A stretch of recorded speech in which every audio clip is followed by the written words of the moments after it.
नमस्कार मित्रांनो, कोण होतीस तू काय झालीस तू या मालिकेच्या आजच्या भागात आपण बघणार आहोत. कावेरी जात्यावर दळत असते. तिच्या हातांना खूप लागलेलं असतं. जेव्हा यशला सगळं सत्य कळतं तेव्हा यश सुलक्षणाच्या शोधात रूमच्या बाहेर पडतो. तो मा असा आवाज देत असतो, पण ती घरात नसते. तेवढ्यातच विद्या तिथे येते. ती म्हणते, भाऊजी अहो काय झालं, तुम्ही काय एवढे ओरडताय? तेवढ्यातच तिला यश म्हणतो, वहिनी मा कुठे, तुम्ही मला पाहिलत का? विद्या म्हणते, अहो मा बाहेर गेल्यात देवळात. काय झालं, एवढं टेन्शनमध्ये काय, तुम्ही काही झालेलं आहे का? यश तिथून काही न बोलता निघून जातो. विद्या त्याला भाऊजी भाऊजी करत इथे थांबलेली असते. तिला काहीच सांगत नाही. विद्या खूप टेन्शनमध्ये आलेली असते की काय झालं असेल. इकडे कावेरी दळत असते. तेवढ्यात यश जातो आणि तिचा हात पकडतो आणि तिला दळताना थांबवतो. जेव्हा यश कावेरीचा हात पकडतो तेव्हा कावेरी यशकडे बघत असते. यश म्हणतो, प्लीज प्लीज थांबवा हे सगळं, थांबवा हे सगळं, बस झालं आता, प्लीज तुम्ही आता हे काहीच करू नका, असं म्हणून यश तिला थांबायला सांगत असतो. कावेरी त्याचा हात झटकून देते. त्याला काही बोलत नसते. ती खूप रडत असते. ती म्हणते, मला माझी शिक्षा भोगू द्या, प्लीज जा तुम्ही इथून. मंडळी, तुम्ही आजकाल लाईकचं बटन दाबण्यास विसरला आहात का? तुमचं प्रेम हळूहळू आमच्या बाबतीत कमी होत चाललंय बरं का. तेवढं लाईकचं बटन प्रेस करून द्या, म्हणजे आम्हालाही आमच्या नवनवीन व्हिडिओसाठी तुमच्याकडून प्रेरणा मिळेल. यश म्हणतो, प्लीज ऐका माझं, थांबवा हे. कावेरी काही ऐकत नसते. ती तिचं जाता फिरवतच असते. ती काय कोणाचं ऐकत नसते. यश म्हणतो, प्लीज ऐका माझं, प्लीज. तेवढ्यातच कावेरी म्हणते, का ऐकू मी तुमचं, काय हक्काने ऐकू, का ऐकू? एवढं सगळं होऊन गेल्यावर पण मी तुमचं ऐकू का? तुम्हाला तर आनंद व्हायला हवा. तुमच्या मनासारखं झालं ना.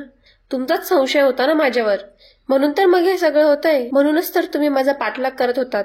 बघा झाले ना आता तुमच्या मनासारखं. आता तुमच्या इच्छेप्रमाणे मला शिक्षा मिळालेली आहे. तुम्ही खुश राहायला हवं.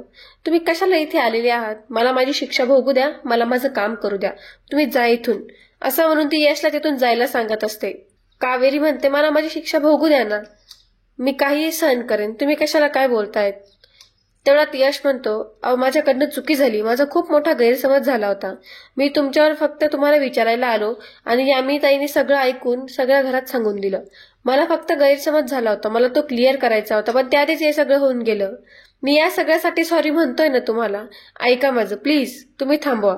कावेरी म्हणते, आता काही फरक नाही पडत त्याने, तुम्ही सॉरी म्हणा अथवा नका म्हणू, आणि मला ही शिक्षा तुमच्या मान्य दिलेली आहे. त्यामुळे जोपर्यंत त्या मला सांगत नाही ना तोपर्यंत मी काय थांबणार नाही. यश कावेरीकडे असं बघत असतो आणि तो स्तब्धपणे उभा राहून गेलेला असतो. तो म्हणतो, काय मा येत नाही तोपर्यंत? यश ही कशी मुलगी आहे, एवढा काय हट्ट करते ही मुलगी? यश असा विचार करत असतो. पण कावेरी खूप स्वाभिमानी असते. तिने काही चूकच केलेली नसते. तिला बिगर कामचं सगळ्यांनी तिच्यावर आळ टाकलेला असतो की तिने चोरी केलेली आहे असं. तिचं कोणी एक शब्दभरही ऐकून घेतलेलं नसतं आणि तिला वरून शिक्षाही देऊन दिलेली असते. बिचारी कावेरीकडे काही नाविलाज असतो.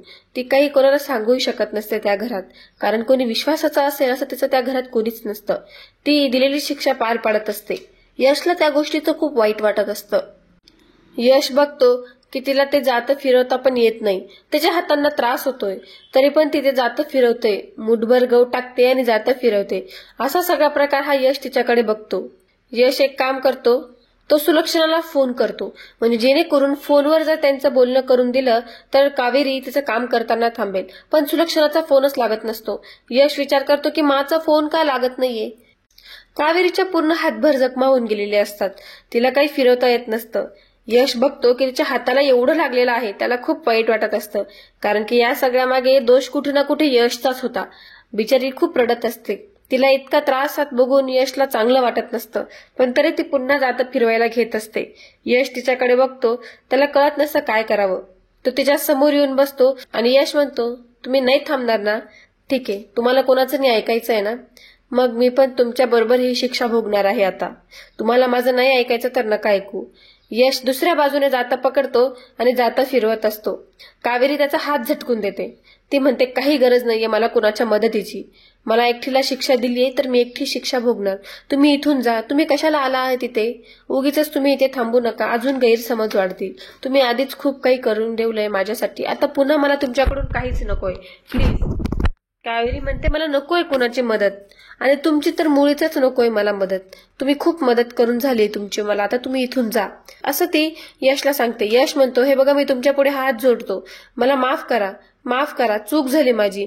मी तुम्हाला ज्वेलर्सशी फोनवर बोलताना ऐकलं आणि मग मला खरंच वाटलं की तुम्ही माझा पेंडंट विकायला जात आहात. माझ्याकडनं गैरसमज झाला. हरवण्याची घाई आणि ज्वेलर्सवर तुमचं फोनवर बोलण्याची घाई एकच झाली, म्हणून मला हा असा गैरसमज झाला. आणि मी जेव्हा तुम्हाला विचारलं तेव्हा तुम्हीच कुठे मला काही खरं सांगितलं. मग मला तर हा गैरसमज होणारच आहे ना, म्हणून मग मी तुमचा पाठलाग केला होता. पण मग आता मला कळलंय की तुम्ही पेंडंट चोरलंच नव्हतं, मला माहितीये. हे बघा मी तुमचे हात जोडतो, मी तुमच्याकडे माफी मागतो, माझी चूक झाली, मला माफ करा, प्लीज माफ करा. कावेरी म्हणते नकोय मला तुमची माफी, मला तुमच्याकडून काहीच नकोय. तुम्ही इथून निघून जा, प्लीज तुम्ही इथून निघून जा. तुम्ही जा आता, उगीच तुमच्या मा येतील, परत अजून तुम्हाला बोलणे बसतील, अजून माझी शिक्षा वाढून जाईल, म्हणून तुम्ही इथून प्लीज जा, तुम्ही इथे नका थांबू, असं ती यशकडे सांगत असते. यश काय ऐकत नसतो. कावेरी बिचारी बिना काही खाल्ल्या पिल्याने तिच्या हाताला लागलेलं असतं, तरीही ते जातं फिरवत असते. तिच्या हाताला खूप लागलेलं असतं.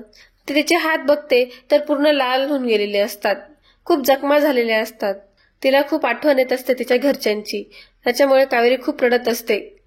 तिला सुलक्षणाचं आठवतं. जेव्हा ही सगळं खरं खरं सुलक्षणाला सांगत होती तेव्हा तिला सुलक्षणा म्हणालेली असते, जोपर्यंत तू चोरी कबूल करत नाहीस ना तोपर्यंत तुला जातावर दळतच राहावं लागेल, त्याशिवाय तुला काही माफी नाही. तीच तुझी शिक्षा आहे, ते तुला करतच राहावं लागेल. तिच्या हातांमध्ये ना ताकद राहिलेली असते ना तिच्यात हिंमत राहिलेली असते जाता फिरवायची. यश दुसऱ्या हाताने जाता पकडतो. तो म्हणतो आता मी काही ह्यांचं ऐकणार नाही, ह्या माझं नाही ऐकत आहे तर मी पण ह्यांचं ऐकणार नाही. हे जातं मी फिरवणारच आणि मी यांना मदत करेलच. माझी चुकी झाली आहे, माझ्यामुळे यांना जी शिक्षा मिळालेली आहे त्यामुळे मी जाता फिरवेलच. कावेरी खूप भावूक झालेली असते. ती म्हणते मी पेंडंटची चोरी केलेली नाहीये, मी खरंच चोरी नाही केलीये, मी चोर नाहीये. यश म्हणतो मला माहितीये. मग कोण आहात तुम्ही, इथे का आला आहात, मला सांगा, खरं खरं सांगा. कावेरी खूप रडत असते. तिला काय बोलावं ते समजत नसतं. कावेरी त्याच्याकडेच बघत असते आणि यशही कावेरीकडे बघत असतो आणि ते दोघं जातं फिरवत असतात. ते दोघं इतके जातं फिरवण्यात मग्न होऊन गेलेले असतात की ते जातं एकदम पटपट पटपट काम करत असतं. तेवढ्यात तिथे यमुना आणि पौर्णिमा येते. यमुना म्हणते काय हे सगळं काय चाललेलं आहे, यश तू इथे काय करतोय. पौर्णिमा ही बघून चकित होऊन गेलेली असते. तेवढ्यातच तिथे सुलक्षणा येते. सुलक्षणा म्हणते यश अरे हे काय. कावेरी त्याला सांगणारच की ती कोण आहे, तेवढा तिथे सगळा परिवार येऊन गेलेला असतो. सुलक्षणा तिथे येते आणि म्हणते यश तू काय करतोयस इथे. मी एवढं निक्षून सांगून गेलेली होती की हिला कोणीही मदत करायची नाही, हिच्या चुकीची शिक्षा हिला एकटीला भोगू द्यायची. मग तू इथे काय करतोयस, तुला माझं आता ऐकायचं पण नाहीये का, माझ्या शब्दाबाहेर जाणार आहेस का यश तू. तू इथे काय करतोयस मला ह्याचं उत्तर दे. यश म्हणतो की नाही आता बाद झालं, आता मी सगळं खरं सांगून टाकणार मला. यश कावेरीकडे बघतो आणि उठून उभा राहतो. तो सुलक्षणाकडे जातो आणि सुलक्षणाला म्हणतो मा यांची काहीच चूक नाही. तेवढ्यातच तिथे निशा आणि विद्या आलेल्या असतात. यश म्हणतो मा अगं यांची काहीच चुकी नाहीये, खरंच माझा खूप मोठा गैरसमज झाला होता, यांनी पेंडंट चोरलंच नव्हतं. सुलक्षणा म्हणते काय म्हणजे म्हणजे काय म्हणायचं यश तुला, नेमकं काय झालेलं आहे आणि कसं काय गैरसमज झाला तुझा. यश त्याच्या खिशातला काढून पेंडंट सुलक्षणाच्या हातात देतो आणि सांगतो हे बघ. पौर्णिमा आणि विद्याची होश उडून जातात. तेवढ्या घाबरून गेलेल्या असतात. त्यांना वाटतं आता यांचं भांडं फुटलं की काय. आता त्यांना वाटतं हे पेंडंट तर आपल्याकडे होतं आणि ह्यांच्याकडे कुठून गेलं. जर ह्याच्यात आपलं नाव आलं तर आपण गेलोच. आता आपलं काही खरं नाही, असं म्हणून दोघींनाही घाम फुटलेला असतो. मुना पौर्णिमाकडे बघते आणि पौर्णिमा विद्याकडे बघते. दोघांनाही खूप टेन्शन आलेलं असतं की आता काय करायचं. हे पेंडंट तर यांना सापडून गेलं. कावेरीही बघते की ते पेंडंट सापडलेलं आहे असं. विद्या बी डोक्याला हात लावून घेते, म्हणते घ्या एवढा सगळा गोंधळ होऊन गेला, बिचारीला उगीच शिक्षा झाली, तिची काही चूक नव्हती याच्यात, तरी तिला विनाकारण शिक्षा भोगावी लागलेली आहे. निशा पण म्हणते बिचारी कावेरी वहिनी, तिला किती त्रास होत असेल बरं, बिचारी किती जात्यावर त्रास करून दळते. लक्षणा हातात पेंडंट घेते आणि यशकडे बघते आणि म्हणते हे काय यश, हे पेंडंट तुला कुठे सापडलं आणि हे तुला आत्ता कसं सापडलं आणि एवढा सगळा गैरसमज तुला झालाच कसा तरी यश, एवढे सगळी ही छोटी गोष्ट आहे का. यश म्हणतो मा हे पेंडंट मला माझ्या बेडरूम मध्ये सापडलं. पौर्णिमा आणि यमुना एकमेकांकडे बघतात आणि म्हणतात काय यशच्या बेडरूम मध्ये, बाप रे आता काही खरं नाही, आता आपण गेलो, काही खरं नाही आपलं, आता एक काम आपल्या तर धड झालेलं नाहीये. सुलक्षणा त्या पेंडंटकडे बघते आणि विचार करत असते. सुलक्षणा म्हणते हे तुझ्या रूम मध्ये कसं आलं मला सांग. मग यश घडलेला सगळा प्रकार सांगतो की जेव्हा निशा त्याच्या रूममध्ये कपडे घेण्यासाठी आलेली असते आणि यश तिला कपडे घेतो तेव्हा सगळे कपडे खाली पडून गेलेले असतात आणि ते कपडे उचलता उचलता त्याच्यातून ते पेंडंट खाली पडतं आणि मग त्याआधीही यशने स्वर्ण ज्वेलर्सलाही फोन केलेला असतो. त्यांनी सगळी खात्री पटवून घेतली असती की ह्या कोणता दागिना विकायला गेल्या आहेत. त्यांनी सांगितलं की त्यांचा एक नेकलेस होता पण तो नेकलेस त्यांनी विकलेला नसतो, तो त्यांच्याकडेच आहे मा, त्यांनी कोणतेच दागिने विकलेले नाहीयेत. ही आपल्याकडनं खूप मोठी चुकी झाली, हा माझाच गैरसमज झाला. एवढी छोटी गोष्ट खूप मोठी वाढून गेली. मग यश घडलेला सगळा प्रकार सुलक्षणाला सांगतो. यमुना म्हणते अरे यार आता काही खरं नाही, सगळं भांड फुटून गेलं. पौर्णिमा म्हणते यामे काय प्रकार आहे हा, काय प्रकार काय आहे हा. अगं ते तुझ्या ड्रेसमध्ये असं साईडला घट्ट बांधून ठेवलं होतं ना, मग बाहेर कसं आलं पॅन्डंट ते सांग. यमुना म्हणते काकू अगं त्या ड्रेसवर चहा सांडला ना, मग मी चेंज केला ड्रेस आणि मग ते ड्रेसमध्येच राहिलं असेल म्हणून मग असं सगळं झालं. शिट यार. पौर्णिमा म्हणते सत्यानाश, एक काम धड या पोरी तर होत नाही, काही खरं नाही या पोरीचं, काय करावं मी आता. एक कामही व्यवस्थित झालं नाही ना तुझ्याने यमुना, घे आता सगळा विचका केला तू. शी आता काही खरं नाही, आता काही मजा येणार आहे. यमुना म्हणते ठीक आहे ना आता. पौर्णिमा म्हणते थांब बघतेस तुझ्याकडे नंतर, काही खरं नाही. ही चूक माझ्याकडनं झाली असती ना तर तू माझ्या डोक्यावर कशी नाचली असती माहितीये ना तुला. कावेरी तिथे जाता फिरवतच असते, तिला काही फरक पडत नसतो की आता काय बोलताय काही नाही. यश म्हणतो पेंडंट माझ्या जीन्स मध्ये होतं मा, यांची काही चुकी नाहीये, मी उगाच यांच्यावर चुकीचा आरोप घेतलेला आहे. कडून खूप मोठी चुकी झाली मा, माफी यांनी नाही मी मागायला हवी. खरं तर माझी चूक आहे, मी हात जोडतो मा, मी सगळ्यांची माफी मागतो. माझ्याकडनं खूप मोठी चूक झाली, खूप मोठा गैरसमज झालेला आहे. सुलक्षणाला हे काही पटत नसतं. कावेरी काही न बोलता ती जात्यावर दळण दळतच असते. कावेरीने काही खाल्लं पिलं नसतं, तिला चक्कर येत असतात. ती चक्कर येऊन खाली बेशुद्ध पडून जाते. तेवढ्यात विद्या म्हणते कावेरी बहिणी, आणि विद्या तिला तिच्या जवळ घेऊन घेते. कावेरी बेशुद्ध होऊन गेलेली असते, ती पूर्णपणे अशक्त होऊन गेलेली असते. सुलक्षणा हा सगळा प्रकार बघून चकित होऊन जाते. ती म्हणते ही पोरगी बेशुद्ध पडून गेली, बापरे एवढी मोठी चूक घडून गेली आपल्या हातून. यशही विचार करतो की कावेरी आता बेशुद्ध पडून गेली, काही चूक नसताना बिचारीला एवढं सगळं सहन करावं लागलं. तिला बेडरूम मध्ये आणलेलं असतं. विद्या तिच्या डोक्यावर हात फिरवत असते. कावेरी झोपलेली असते, निशाही तिथेच असते. यशही तिथे उभं राहून बघत असतो की कावेरीला कधी होश येतं ते. बिचारी बेशुद्ध पडून गेलेली असते, खूप मेहनत केलेली असते तिने.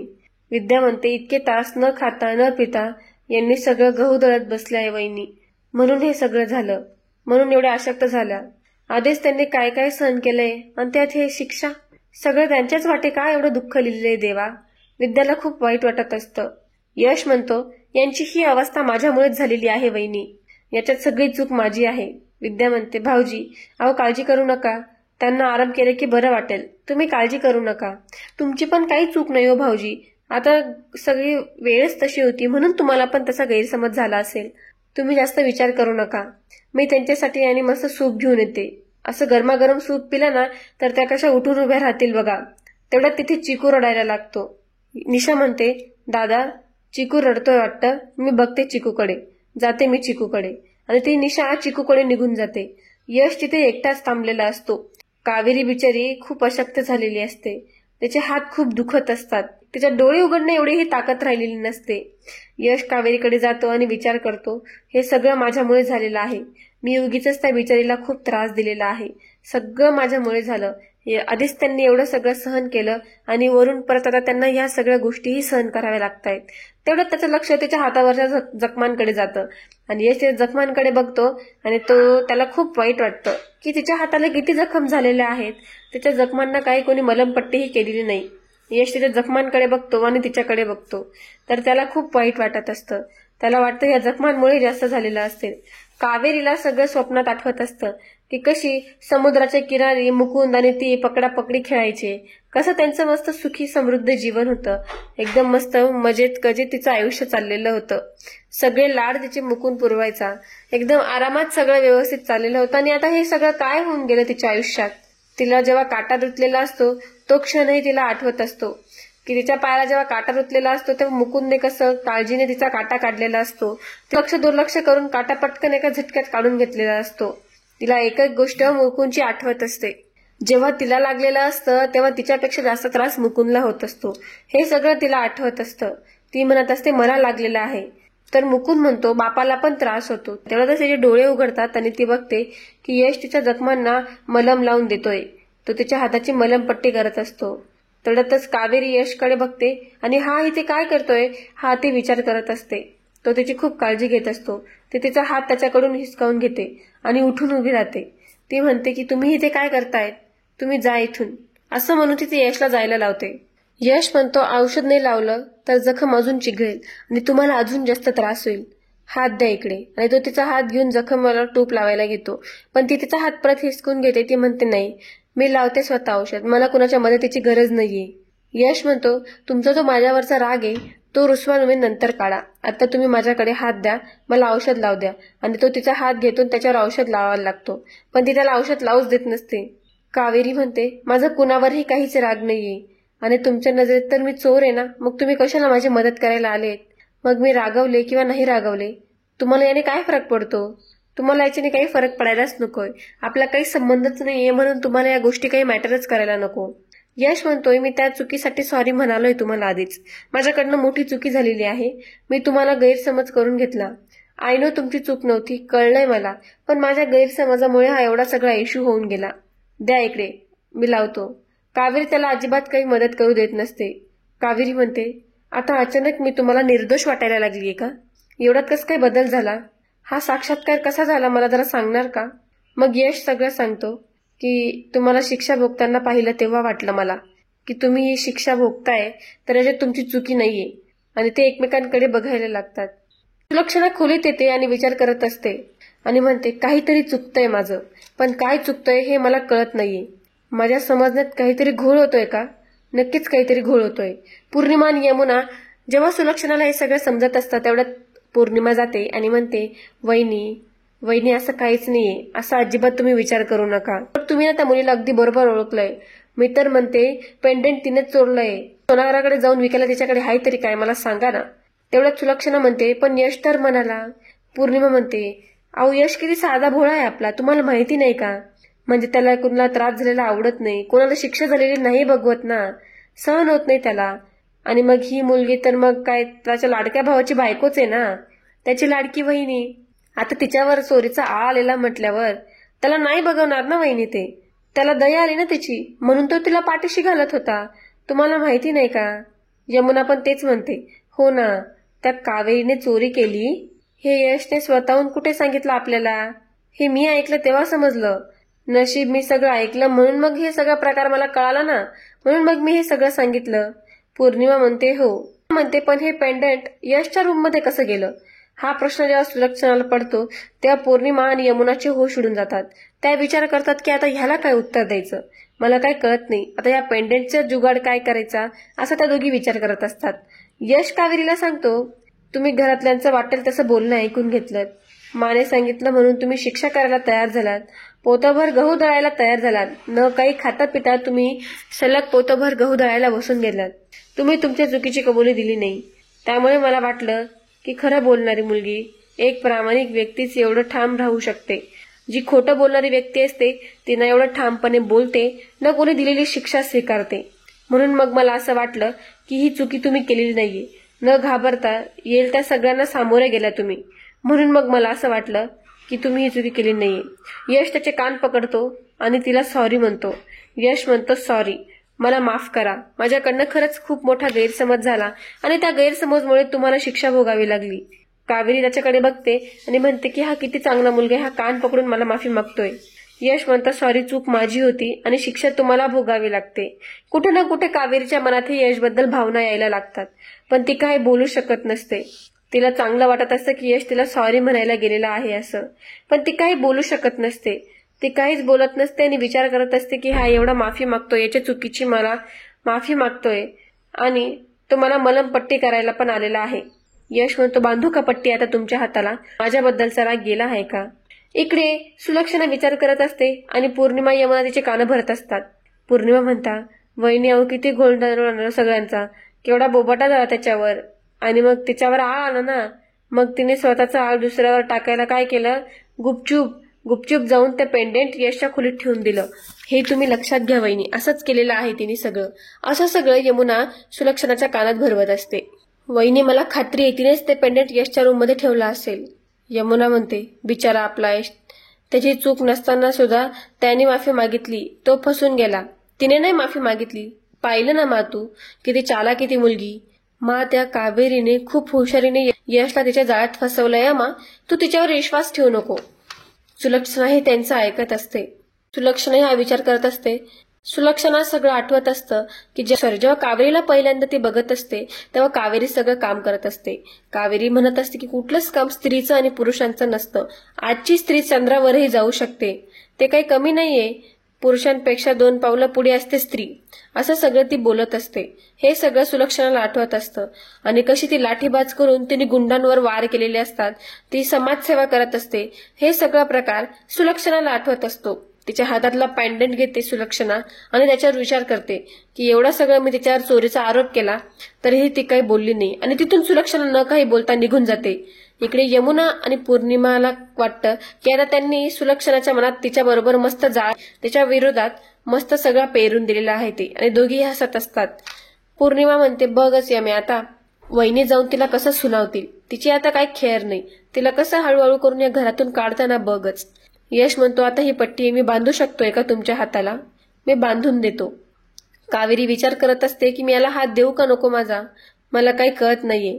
यशला कळतं की ती काही बोलत नाहीये. यश हळूहळू पट्टी उघडतो आणि तिचा हात घेऊन तिला मस्त हळूवारपणे पट्टी बांधत असतो. तिच्या हाताला खूप जखमा झालेल्या असतात. त्या जखमा खूप डेंजर असतात. तिला त्रास होत असतो त्या जखमांचा. लागोपाठ एकाच हाताचं सारखं घर्षण झाल्यामुळे तिथून गेलेला असतो आणि तिथून रक्त येत असतं. यश तिचा हात उचलतो, त्याच्या जवळ घेतो आणि त्याला पट्टी बांधत असतो. कावेरीला खूप छान वाटत असतं की मुकुंद सारखी कोणीतरी तिची काळजी घेत आहे. मुकुंद ही अशीच तिची काळजी घेत असतो.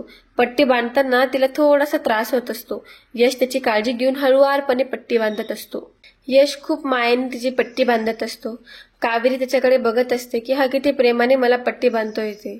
यश मनात म्हणतो मी तुम्हाला चोर समजलो, चुकलं माझं, पण तुम्ही कावेरी वहिनी नाही हे पण तितकंच खरं आहे. तुम्ही कोण आहात आणि इथे का आले आहात हे मी शोधून काढेलच. तुमच्या इथे येण्यामागचा मोटिव्ह काय आहे हे मला लवकरच शोधून काढायचं आहे. कावेरी काही न बोलता त्याच्याकडून पट्ट्या बांधून घेते. कावेरी म्हणते तुम्ही प्लीज जा इथून. परत जर कोणी आलं, आधीच घरात माझ्यामुळे खूप प्रॉब्लेम्स होत आहेत, ते मला नको आहेत अजून. माझ्यामुळे तुम्हाला कोणी बोलायला नको, प्लीज तुम्ही इथून जा. यश म्हणतो डोंट वरी, काहीच होणार नाही. काही लागलं तर मला सांगा, काही होणार नाही, तुम्ही काळजी नका करू. दोघांमध्ये आता राग रुसवा निघून गेलेला असतो. दोघांमध्ये आता हळूवारपणे एका मैत्रीची सुरुवात झालेली असते. यश तो गोळींचा डब्बा लावतो आणि तिथून जात असतो. काळजी घ्या आणि काही लागलं तर मला आवाज द्या असं सांगून यश तिथून निघून जातो. कावेरी यशकडे बघते आणि विचार करत असते यांना गैरसमज झाला, त्यांना त्यांची चुकीची जाणीव झाली आणि ते माझ्याकडे आले, त्यांनी माझ्या हातांना मलमपट्टी करून दिली. हे सगळं तिला आठवत असतं आणि ती तिचीच रडत असते. ती विचार करत असते की हे सगळं काय संकेत आहेत. जेव्हा यश आणि कावेरी घरात येत असतात तेव्हा तिचा पदर त्याच्या घड्याळामध्ये अडकलेला असतो आणि ते एक सोबत गृहप्रवेश करतात. ते जात्यावर दळत असते. यश सगळ्यांसमोर सांगतो मा यांची काही चुकी नाहीये, माझा गैरसमज झालेला होता, यांनी पेंडंट चोरलेलंच नाहीये, सगळी चुकी माझी आहे. तो कान पकडून तिला सॉरी म्हणतो की माझी चुकी होती, मला माफ करा. हे सगळं कावेरीला आठवत असतं आणि कावेरी ते सगळं आठवून रडत असते. ती विचार करते की हे वाईट नाहीयेत, हे मनाने वाईट नाहीये, हे खूप चांगले आहेत असं म्हणत असते. तर मित्रांनो, कोण होतीस तू काय झालीस तू या मालिकेचा आजचा भाग इथेच संपतो. पुढील भागात आपण बघणार आहोत कावेरी जेव्हा रात्रीची झोपलेली असते तेव्हा तिच्या स्वप्नात मंदार येतो आणि मंदार तिच्यावर चाकूनी वार करायला घेतो. ती म्हणते नाही मंदार नाही, मला मारू नकोस, प्लीज मला मारू नकोस. आणि तिथे तेवढाच यश गेलेला असतो आणि ती यशला मिठी मारून घेते आणि म्हणते मला मारू नको. तेवढ्यातच यश तिला विचारतो की हा मंदार कोण आहे नेमका, मला सांगा कोण आहे मंदार, असा प्रश्न यश कावेरीला विचारतो. श्रीकांत म्हणतो चिकूच्या नावाने आपण 1 कोटीचा चाइल्ड वर्ल्ड करूया. तर यश म्हणतो चिकूचं बर्थ सर्टिफिकेट नाहीये, त्याच्यासाठी आपल्याला डॉक्युमेंट्स लागतील ना. श्रीकांत म्हणतो सुनबाईकडे असेल ना. कावेरी म्हणते मला नाही माहिती कुठं येते. जेव्हा ती म्हणते की नाही माहिती तर सगळे विचार करतात हिला कसं माहिती नाही. यश म्हणतो तुमच्या गावच्या घरी असेलच ना त्याचं बर्थ सर्टिफिकेट, आणि जर नसेलच तर ग्रामपंचायतीत जाऊन आपण दुसरं मिळून घेऊ, पण त्यासाठी आपल्याला गावी जावं लागेल असं यश कावेरीला सांगतो. तर मित्रांनो, कोण होतीस तू काय झालीस तू या मालिकेच्या नवनवीन अपडेटसाठी आपल्या चॅनलला लाईक करा, शेअर करा आणि सबस्क्राईब करा. धन्यवाद.